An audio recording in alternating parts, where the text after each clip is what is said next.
अभी रिसेंटली हमने minimally invasive और totally endoscopic program in cardiac surgery शुरू किया है, जो कि बहुत ही रेयर किस्म का प्रोग्राम है, क्योंकि बच्चों में वैसे भी छोटा बच्चा होता है तो इस तरह की सर्जरी करना मुश्किल होता है। हमने अभी एक 16 साल के बच्चे का ऑपरेशन किया इसी प्रकार का, जिसमें बच्चे को सामने से कोई चीरा नहीं आया है। पूरा सर्जरी हमने दूरबीन के द्वारा किया है। इसमें बच्चे को छोटे छोटे चीरे आए हैं जो कि हाथ के नीचे होते हैं, तो वो कभी दिखाई नहीं देते। इससे फ़ायदा ये होगा बच्चे को कि उसका जो इमीडिएट टर्म रिकवरी है वो बहुत फास्ट होता है। जो नॉर्मली 6-7 दिन बाद बच्चा डिस्चार्ज होता है, वो हम 2 से 3 दिन में डिस्चार्ज कर पाते हैं। जो बच्चे को हम 1 से 1.5 महीना रेस्ट करने के लिए बोलते हैं, वो इमीडिएटली स्कूल जा सकता है, खेल कूद कर सकता है और अपने नॉर्मल जीवन के कामकाज कर सकता है।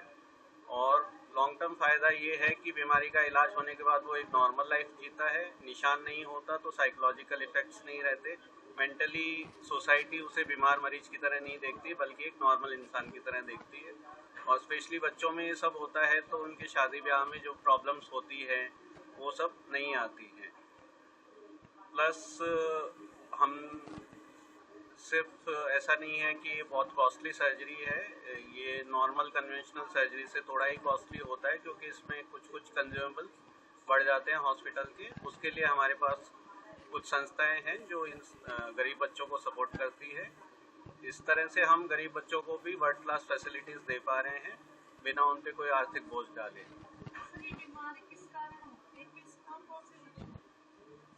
लक्षण तो हर बीमारी के अलग अलग होते हैं। अगर हम कंजेनिटल हार्ट डिजीज़ की बात करें तो ये एक शब्द में नहीं कवर होता है। इसमें एटलीस्ट 50 तरह की अलग अलग बीमारियां हैं। कुछ में बच्चे नीले पड़ते हैं, कुछ में बच्चों की सांस फूलती है, कुछ बीमारियां इतनी जटिल होती है कि बच्चा 1 महीना 2 महीने के बियॉन्ड सर्वाइव ही नहीं कर पाता है। उन बच्चों को हमें 1 महीने के अंदर अंदर ऑपरेशन करके ही बचाया जा सकता है। तो ये तो बहुत बड़ा एक विषय है जिसको कवर नहीं कर सकते। लेकिन और कारण क्या है, जेनेटिक हो सकता है, कुछ मैक्सिमम में हमें पता नहीं है क्यों होता है, साइंस अभी तक ये ढूंढ नहीं पाया है। कुछ इन्फेक्शंस की वजह से होता है, लेकिन मैक्सिमम केसेस क्यों होते हैं वो साइंस अभी जान नहीं पाया है, उस पर रिसर्च जारी है। लेकिन हाँ, प्रेगनेंसी के दौरान अगर पौष्टिक आहार लिया जाए और इन्फेक्शन से बचा जाए तो इनको कम किया जा सकता है। लेकिन कंजेनिटल हार्ट डिजीज़ होता है, होता रहेगा आगे भी। अभी उसे रोकने का कोई कारगर उपाय नहीं है, सिर्फ इलाज किया जा सकता है। कितना चैलेंजिंग था जब ये पेशेंट आया, कितना चैलेंज था और क्या क्या आपने उसको पेशेंट? पहला चैलेंज तो फाइनेंशियल था, तो हमें संस्थाओं को भी कन्विंस करना पड़ा कि हम ये सर्जरी सेफली कर सकते हैं। सेफ्टी फर्स्ट, हमें बच्चे के लिए अच्छा करना है, लेकिन उसको सेफ्टी जो कन्वेंशनल सर्जरी है उतना ही रहना चाहिए। अगर रिस्क बढ़ेगा तो ये सब करने का मेरी नज़र में कोई बहुत फ़ायदा नहीं है।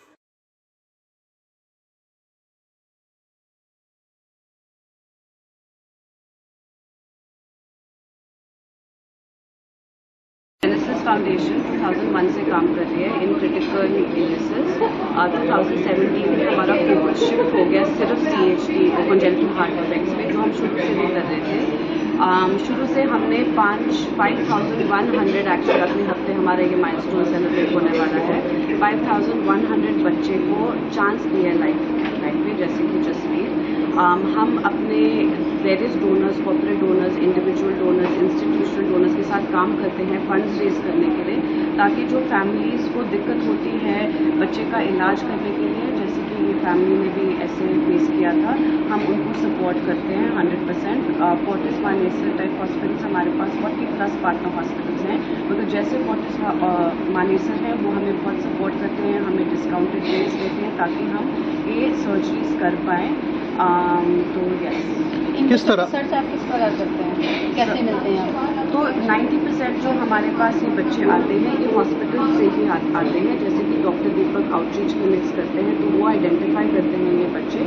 मगर 10% होते हैं जो हमारे सर्च इंजन ऑप्टिमाइजेशन एफर्ट्स या वर्ड ऑफ माउथ से आते हैं, बट प्रिडोमिनेटली ये सारे हॉस्पिटल से ही आते हैं। कई बार क्या होता है कि कई लोग हॉस्पिटल ही नहीं जा पाते, इतने बड़े हॉस्पिटल खासकर, तो ऐसे बच्चों तक पहुंचने के लिए आपने कुछ कदम उठाए?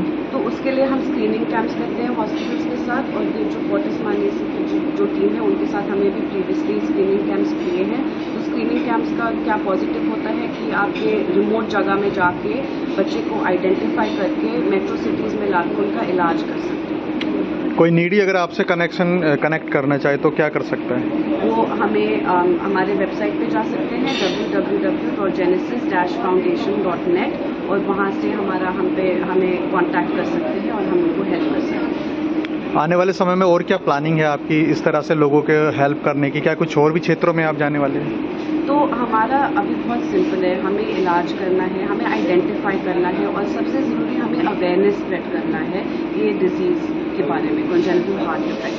तो हमें टाई अप्स करने हैं, हमें स्क्रीनिंग कैंप्स करने हैं, हमें इंटीरियर लोकेशंस इंडिया में जाके अवेयरनेस स्प्रेड करना है, ताकि जो ये फैमिलीज़ होती हैं जिनको जो गोल घूम के उनको कोई इलाज का मतलब रिस्पॉन्स कुछ नहीं मिलता है, हम उनको हेल्प करके समझा सकते हैं कि कंजेनिटल हार्ट डिफेक्ट्स के सिम्टम्स क्या हैं, उनको आइडेंटिफाई कैसे कर सकते हो, और फिर आप कहाँ पे आ सकते हो इलाज के लिए। और ऐसे संस्था भी है जैसे कि जेनेसिस फाउंडेशन जो उनको 100% सपोर्ट कर सकते हैं।